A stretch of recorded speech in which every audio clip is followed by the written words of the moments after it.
اس کی ہنسی میں کتنی ہی دلکشی ہے، دل برائی کی یہ صفت جس پر اس سے پہلے اس نے غور نہیں کیا تھا۔ یہ ہنسی حسین کو محمی سے ورثے میں ملی تھی۔ منصور کو اس نے کبھی مسکراتے نہیں دیکھا۔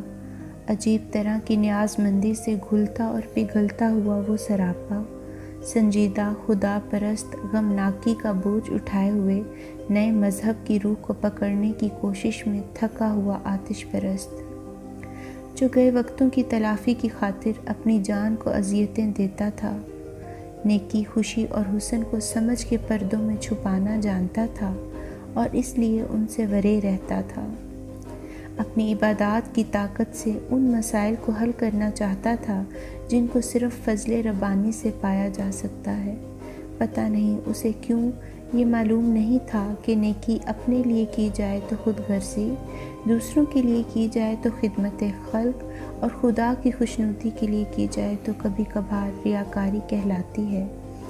اور خوشی بھی ایک ماورائی کیفیت ہے، بدلتی رہتی ہے، اور دنیا ایک حالت پر قائم نہیں رہتی، اور حسن تو ہر شے میں ہے، صرف دیکھنے والی آنکھ چاہیے جو اس کی بے پناہی کو احاطہ کر سکے، اور آنکھ سب کچھ احاطہ کہاں کر سکتی ہے۔